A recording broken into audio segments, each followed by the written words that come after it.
Hi, welcome to Sherin's kitchen. Mutton குழம்புனால எல்லாரும் ரொம்ப விரும்பி சாப்பிடுவாங்க. அதே போல் நம்ம மசாலாலாம் வறுத்தரைச்சி ஒரு மட்டன் குழம்பு செஞ்சால் என்னமா ஒரு டேஸ்ட் இருக்கும் தெரியுமா? அந்த மாதிரி ஒரு மட்டன் குழம்பு தான் இன்றைக்கி நம்ம கிச்சனில் பண்ண போகிறோம். 2 ஸ்பூன் அளவுக்கு மல்லி சேர்த்துடலாம். ஒரு 6 போல் வரமிளகாய், ஒரு 3/4 ஸ்பூன் அளவுக்கு சோம்பு, 3/4 ஸ்பூன் அளவுக்கு மிளகு, 3/4 ஸ்பூன் சீரகம், 3/4 ஸ்பூன் அளவுக்கு கசகசா, 2 கிராம்பு, அடுத்து 2 ஏலக்காய், ஒரு துண்டு பட்டை, நல்ல பெரிய சைஸ் பட்டையாக ஒரு துண்டு சேர்த்துருக்கேன். இது கூட ஒரு ஸ்பூன் அளவுக்கு எண்ணெய் ஊற்றிக்கலாம். எண்ணெய் ஊற்றிட்டு வறுத்தரலாம். அவ்வளோதான் பாருங்கள், நல்லா வறுத்தாச்சு. நல்லா அந்த மணம் வரணும், அந்த மாதிரி வறுத்துடணும். அதே போல் கருக விடாமல் வறுக்கணும். அவ்வளோதான். இப்போ இதை ஒரு பாத்திரத்தில் மாற்றிடலாம்.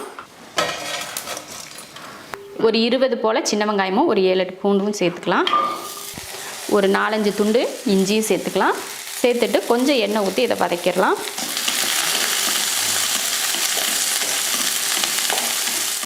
வெங்காயம் இஞ்சி பூண்டெல்லாம் நல்லா வதங்கினதுக்கப்புறமா நம்ம கையில் நல்லா ஒரு கைப்பிடி அளவுக்கு தேங்காய் துருவல் சேர்த்துக்கலாம்.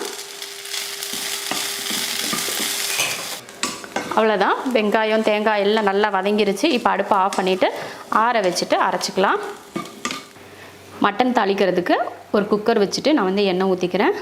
எண்ணெய் காஞ்சது ஒரு அன்னாச்சி பூ, 2 ஏலக்காய், 2 கிராம்பு, ஒரு துண்டு பட்டை கிராம்பு பொரிஞ்சதுமே கருவேப்பிலை, ஒரு 100 கிராம் அளவுக்கு சின்ன வெங்காயம் நல்லா பொன்னிறமாக வதக்கிக்கலாம். வெங்காயம் பாருங்கள் நல்லா கலர் மாதிரி வதங்கிருச்சு. இது போல் தான் நல்லா பொன்னிறமாக வதக்கணும். அதில் மட்டன் 1/2 கிலோ அதை சேர்த்துடலாம். அது கூடவே ஒரே ஒரு தக்காளி, அடுத்ததாக கொஞ்சம் மஞ்சள் தூள், தேவையான உப்பு. இப்போ இதை வதக்கிடுவோம். ஒரு 5 நிமிஷத்துக்கு மட்டனை இது போல் நல்லா வதக்கி விட்டுறலாம். அதுக்குள்ளேயும் நம்ம மசாலா வறுத்தோம் இல்லையா, அதை அரைச்சிட்டு வந்துடுவோம். இது போல் லைட்டாக பவுட்ரு பண்ணதுக்கப்புறமா தேங்காய் வெங்காயம்லாம் வதக்கி வச்சுட்டோம் இல்லையா, அதையும் சேர்த்துடலாம். தண்ணி ஊற்றி அரைச்சிருவோம். மசாலா பாருங்கள் நல்லா வதக்கி அரைச்சி எடுத்தாச்சு. மட்டனும் பாருங்கள் சூப்பராக வெந்து நல்லா எண்ணெய் பிரிஞ்சு வருது. பார்த்திங்களா, இந்த மாதிரி நல்லா வதக்கி விடணும். சிக்கனாக இருந்தாலும் சரி, மட்டனாக இருந்தாலும் சரி, இந்த மாதிரி வதக்கி விட்டு நம்ம மசாலா சேர்க்கலாம். ஒரு 1/2 ஸ்பூன் மிளகாத்தூள் சேர்த்துடலாம். இப்போ கலந்துருவோம்.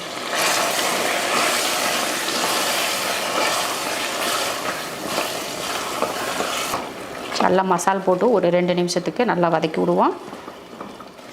நல்லா வதக்கி ஒரு 2 நிமிஷம் வதக்கினதுக்கப்புறமா தண்ணி சேர்த்துடலாம்.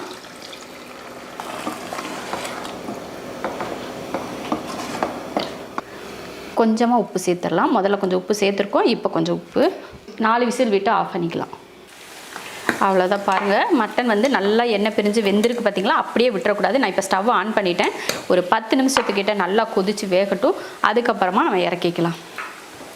அவ்வளோதான் பாருங்கள், நல்லா சிம்மில் வச்சு எண்ணெய் பிரிஞ்சு வர ஆரம்பிச்சிருச்சு. இப்போ அடுப்பை ஆஃப் பண்ணிட்டேன்.